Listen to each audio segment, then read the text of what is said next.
Hello everyone, my name is Tyler McDonald, and today we'll be talking about online temperature monitoring. So, when thinking about online monitoring, there are a few considerations to take into account. There are a wide variety of different types of temperature monitoring, which can range between contact or point monitoring, non-contact for area monitoring, whether the sensor is wired or wireless, how the sensor will be powered, whether they use batteries or direct cable connections, and where the data will be stored. It can be stored on a local machine or on a server, on the cloud for access, or it can be stored on the devices itself. Then you come to the question of data collection frequency. How often do you require your data? Some applications need up-to-the-minute information. Some only require them several times a day or even a week. Then the question comes to when you have your data, what do you want to do with it? Does it need to be imported into a BMS or SCADA platform? Or do you simply need a place to monitor it? And then how do you get alarms and notifications? And what kind will you require? Do you need to know temperature increases or humidity rises? Or do you need to monitor the power? All these features will come into what system works for you. And then when you have your information and you want to make use of it, how do you make reports and how can you bring that into other systems as well? Beyond that, then you can get into other factors such as how do I install this system? Is it easy? Does it require me to shut down my power plant? What will the client have to do? How much does that installation cost? And will there be additional fees or subscriptions involved when using the system? Then, does the actual equipment live up to the standards and requirements for my area? Will they survive outdoor exposure? Will they survive the heat involved?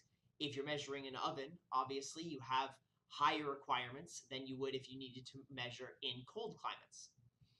Is there a way to make your system more redundant? Does it require more hardware? And then, does it provide you any additional options, such as auxiliary inputs? So, how do I choose a temperature surveillance system? Well, in any electrical equipment, there are several points of failure. And with each one of these connections, these internal components have a potential for failing and shutting down or damaging your equipment, all of which can be catastrophic. So you'll have to ask yourself the following questions. Which of these connections is most critical? Which has the highest possibility of failure? And with my limited inspection points, where would I place my temperature monitoring system to make the best use of what I'm going to be looking at? And then, what's the cost per measurement point? So, when looking at a hardwired single-point monitoring system, these systems will typically require a data hub to gather that information, power, a method of communication, whether it's wireless or cloud-based or based on a direct cable such as Modbus or Ethernet, and then hardwired per-point sensors. As mentioned previously, there are several critical points. If you wanted to monitor each and every one of those points, you would need a direct wire and hardpoint connection to each one of those sensors, which requires a significant amount of installation time and can increase the amount of costs involved with installation and setup. Additionally, they have hardwired embedded IR camera systems to monitor the temperature of these components. These systems typically require the following. They may need multiple cameras due to the fixed field of view, or FOV, that each one of these cameras has. With the cameras, they have minimal focal lengths, which may also cause issue. Each of these cameras reports back to a hub, and these hubs require power, not only for the hub, but for each individual camera. Each camera also needs a method of communication, whether that's hardwired or wireless. and as such, may require a significant amount of insulation support or difficulty in maintaining strong communications between the camera and the hub, which may also influence power usage.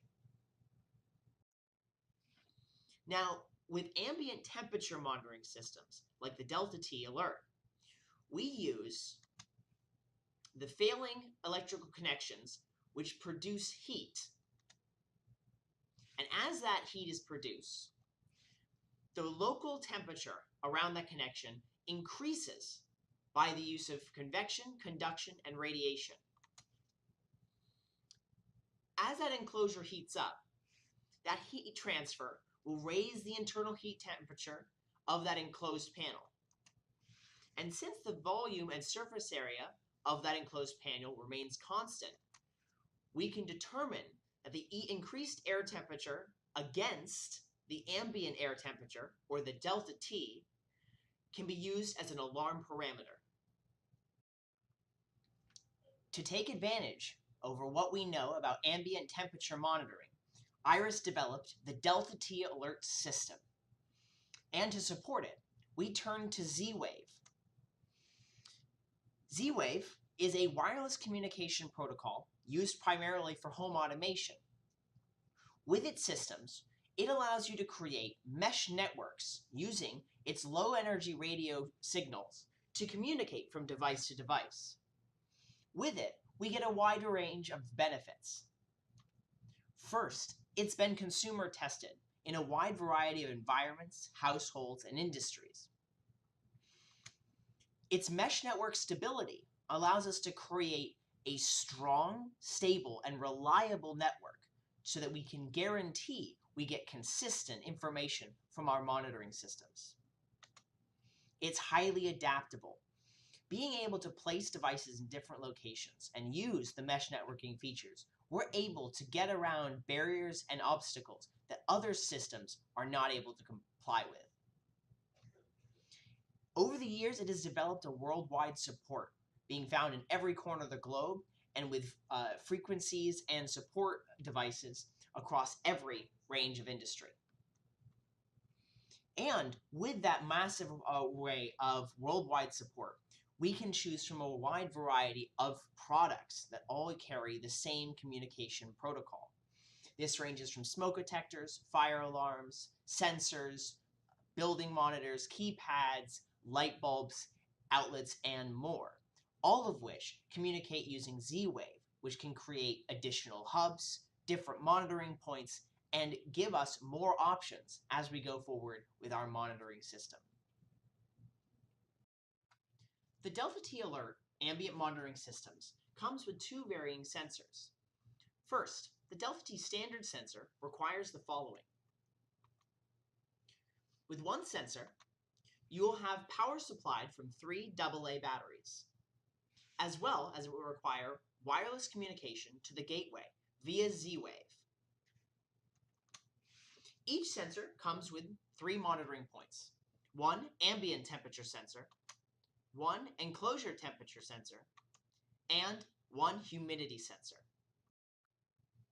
The Delta T Alert Pro sensor requires the following for one sensor: USB power supply and wireless communication to your gateway via Z-Wave. This sensor includes 4 monitoring points: 1 ambient temperature sensor, 1 enclosure temperature sensor, 1 humidity sensor, and 1 auxiliary contact thermocouple. IRISS provides 2 different forms of our gateway, which allow communication to 255 unique Delta T ambient sensors. Our 2 different forms of gateways are the Delta T LAN gateway, which requires an Ethernet access to your local area network. This will have to be the same network that your designated computer where you will be accessing and monitoring the information will be located. Every gateway does require power access, so you will have to have an outlet available. Our Delta T remote gateway requires a connection to a GSM-enabled modem with cellular service, or to a connection to the Ethernet in a remote site. It also will require power. The benefits of the remote gateway is that using its advanced systems and registration on an IRISS server, you have the ability to access it from anywhere in the world as long as your system has internet access and the gateway is connected to an internet compatible source, such as GSM or cellular or a local area network. A firmware update is required to transfer the system back and forth between the Delta T Alert LAN gateway and the remote gateway. Now, when thinking about placement of the Delta T Alert gateway and sensors, there are a lot of implications when it comes to the frequencies of communication through barriers. Barriers obstruct communication and therefore reduce range. Just because you are able to connect to a gateway or to connect or read from a sensor does not mean that that will have a guaranteed stability. If you place your sensors or gateways behind large obstructions such as concrete or steel, you may reduce the range and make it less stable, putting risk at the chance you will lose communication to that device. Because of this, IRISS recommends one gateway per room or monitoring area for maximum stability. Poor signal strength may also adversely affect the battery life of your battery sensors. Because of all these factors, IRISS recommends inside of industrial environments that a gateway should not be placed more than 50 feet away from the sensors you will be monitoring for maximum efficiency, stability, and security. The gateway's strongest signal strength is emitted laterally, with weak zones near the top and bottom of the sensor, if you can see the illustration to your right. By placing this gateway tactically, you can increase not only the range and communication of your gateway, but also the stability of your system.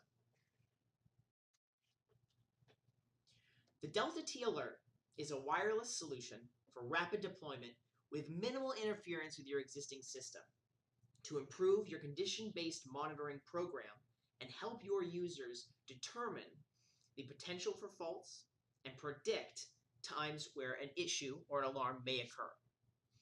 Depending on your application, each gateway can support 250 sensors connected independently with units that are small and can be fitted nearly anywhere.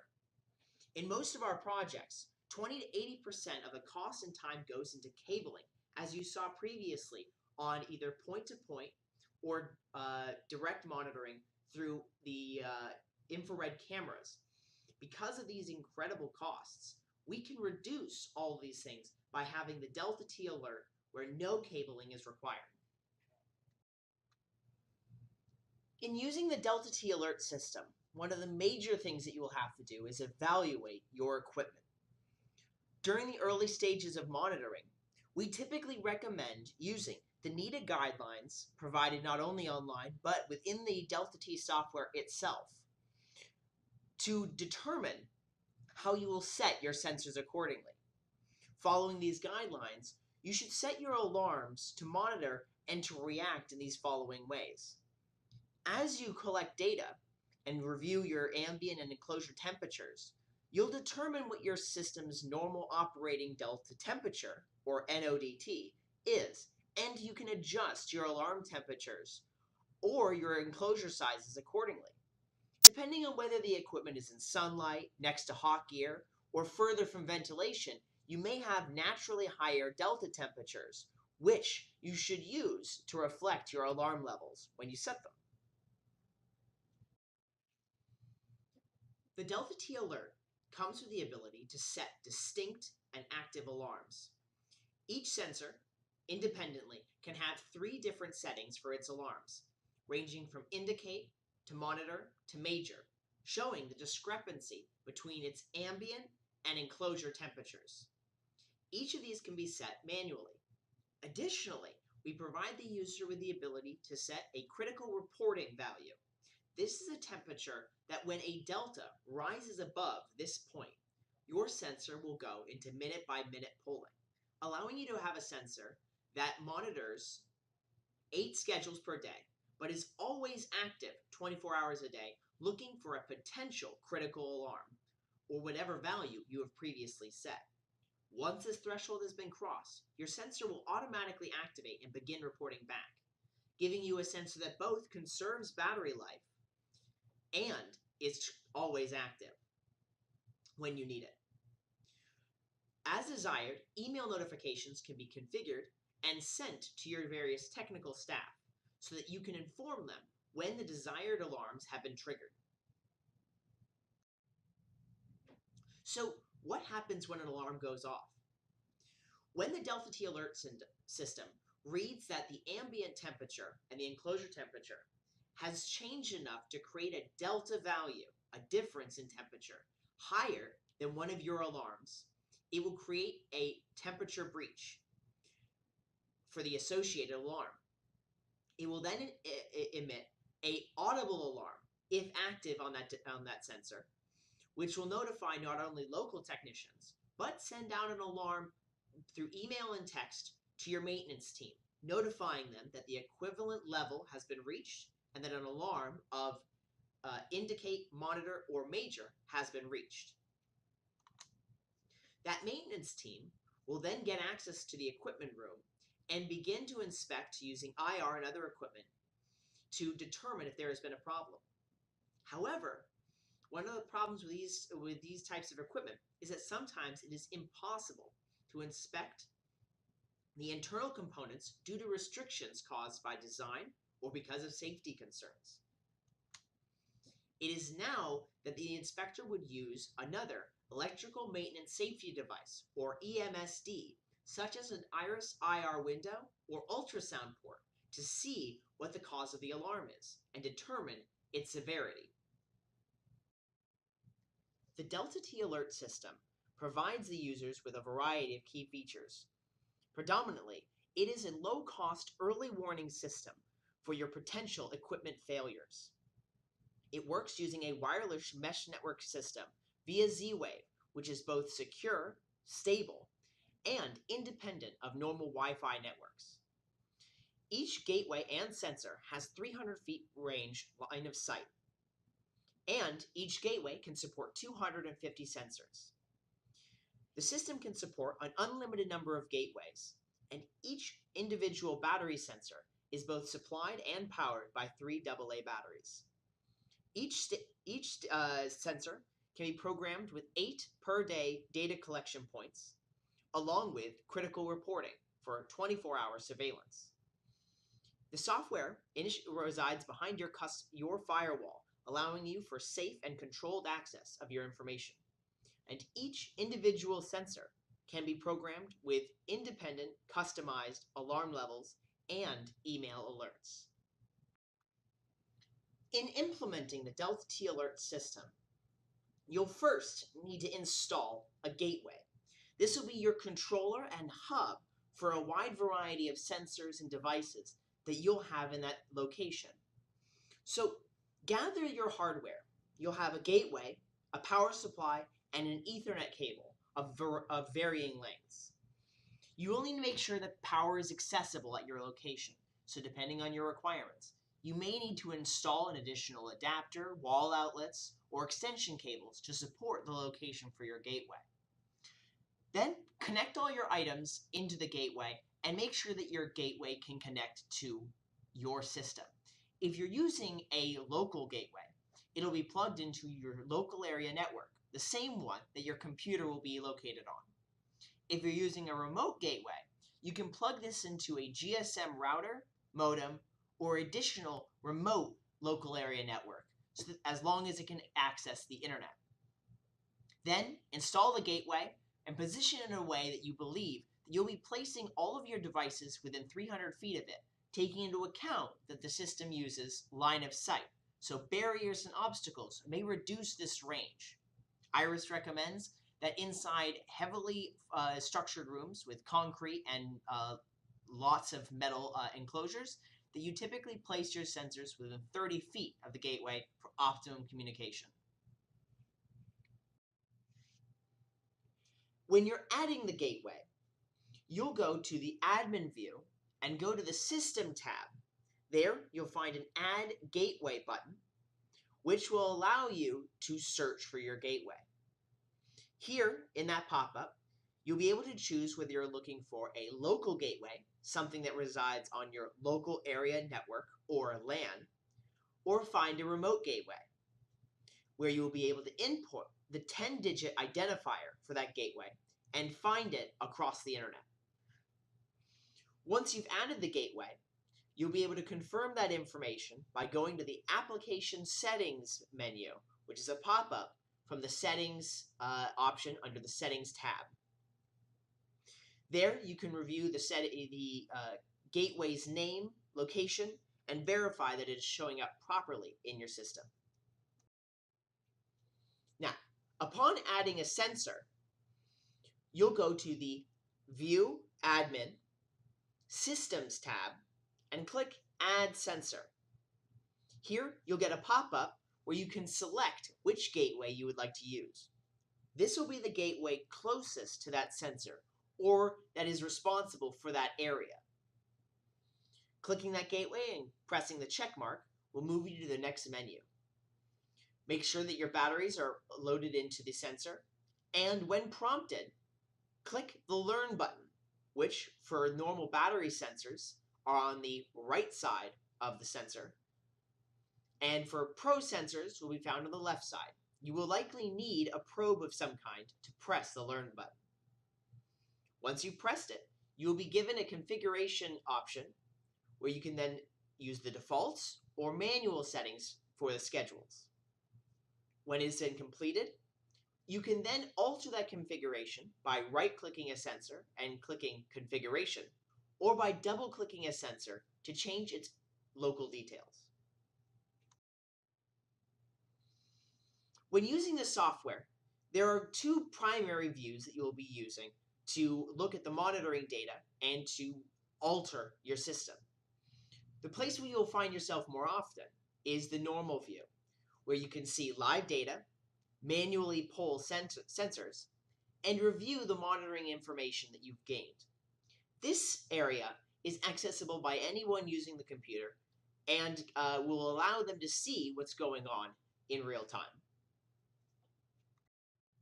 When you're in the admin view, however, you have the ability to alter and modify your system, changing sensor configurations, adding and removing devices. Here, you can also create a password to separate normal users and administrative users. Please note that while in the admin view, your sensors will not receive information until you return to the normal view.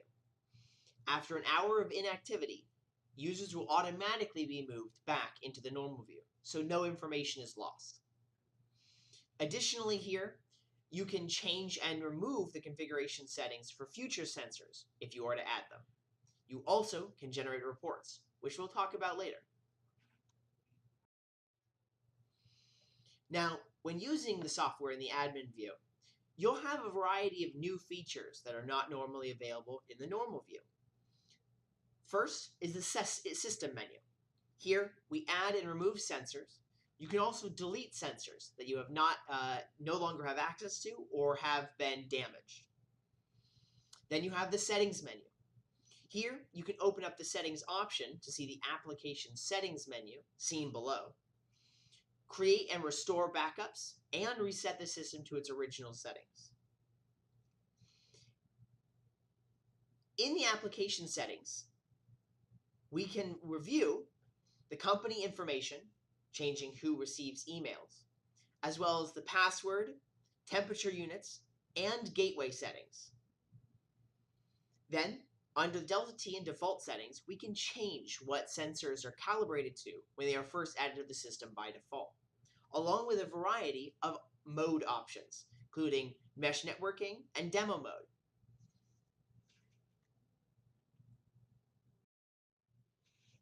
Now, the primary use of the Delta T software is monitoring, reviewing the data and information gathered through either humidity, enclosure temperatures, ambient and enclosure, Delta T, or auxiliary, along with a variety of others made available by the Pro sensor. Now, by double-clicking On any of the graphs, including ambient enclosure, local setting, local overview, and system overview, you can open a pop-up which will show you information associated with that graph. Additionally, you can right-click a sensor and go to View, and then select any of the variety of different trending graphs to inspect the information from that sensor alone. The Delta T system also allows for customized reporting and exporting to your various BMS or CMMS systems. Automated reports and systems can be submitted automatically to your designated employees via email. You can also generate maintenance reports for sensors showing difficulties such as elevated temperatures, battery issues, or communication problems, so that your maintenance staff can react accordingly. In the near future, we will be releasing the Delta T Alert Pro expansion. This system will use the USB connection normally through the Delta T Alert Pro, replacing its thermocouple with an additional 10 sensors. This will include 3 thermocouples, 3 4 to 20 milliamp current transducers, or CTs, 3 0 to 5 amp current transducers, CTs, and 1 ultrasound probe. It will require no additional power, as it will be using the power directly from the Delta T Pro. This also includes 3 digital input-output ports for equipment sensors and event triggering when alarm conditions are met. Are there any questions?